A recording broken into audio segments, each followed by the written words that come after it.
Every time there's a death that's caused by domestic violence or dowry death, there are these questions that come in my mind, and I always have to stop myself from talking about it because I wonder, what's the point? We're never going to change. But today I feel like talking about it, and I'm just going to ask it anyway, at the risk of sounding insensitive. Uh, Question number one: are we more comfortable with the righteous deaths of our daughters than we are with their dignified living? And what I mean by that is, um, no parent can ever bear the loss of their child. No parent ever can even imagine putting themselves in that position where they have to see their child die. But especially when a child dies in whatever the society terms as a righteous way, do parents inherit this righteousness upon her passing and then have the voice and the courage to use that righteousness to demand justice from the system and then from the family members who wronged them, and sometimes go as far as demanding that the perpetrators the women in the perpetrator's family should be killed as well. Do we find it a lot more easier and accepting to deal with that anger, that agony, that pain and horror, and that incredible sorrow than we would with the small discomfort, societal discomfort we might have to, put ourselves through if our child had to choose dignified living?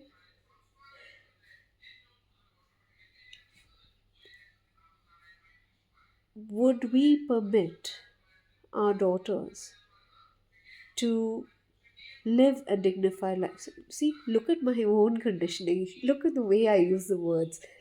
The right question is, would we support our grown up adult um, daughters to make a choice to live a dignified life of their choosing? Would we? The second question: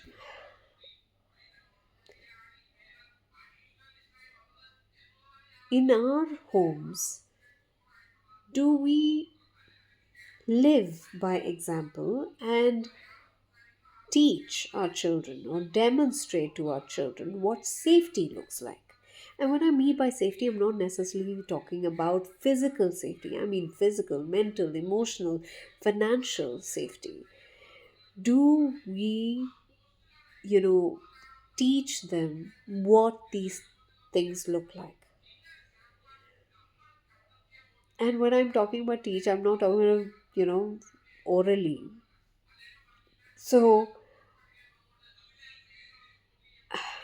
do we also teach them that they should never let anything get in the way of them and their safety, even if it is us who's standing in the way?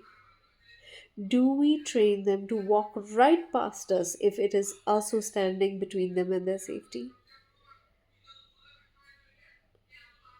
Then, finally, the third question: in our everyday mundane environments at home, what is the messaging that indirect messaging we're giving our children? Um, do we sell suffering and obedience as some kind of virtue and repackage it as tolerance, forbearance, patience? And what I mean by that is, for example, and many of these things, let me say that we may be doing without our knowing. Okay, we don't realize it. I'm asking these questions out loud for us to reflect collectively and see if there are actions we can take to rectify this. So, I'll give you examples. Let us say that in our neighborhood there is a young lady who is educated, working, and is taking her own time to, find somebody to marry. Within your home, is it okay and normal to hear somebody say, "Oh, kids these days, no, they have so many choices, they think too highly of themselves and have such unrealistic expectations. Who did they think they are?" I mean, think of our parents. I hadn't never seen, I never saw my husband's face till it was the wedding. Do we normalize such kind of conversations at home? I'll give you another example. Let's say there's a family friend's daughter who's divorced and come back home. Do we go behind her back and say, "Oh, poor thing, you heard she's been divorced. It's just been 1 year since the marriage was over and she's back already. Oh, poor thing." Do we do that? Or if there are religious functions or auspicious occasions at home, do you invite uh, a divorced person over? Do you treat them like a normal human being? The reason why I'm asking this is because a large um, part of what we understand of how the society works is never taught to us directly at home. It's always picked through a lot of indirect cues. So, no amount of education, no amount of theoretical women power or otherwise, protect your own dignity, you can do anything, all of that will fall flat if the messaging inside your homes are going to be exactly the opposite. So, what is the messaging at home? What kind of conversations are we allowing within our homes? I think we all need to ask ourselves these three questions, because the discomfort that parents will have to put up with is so worth it.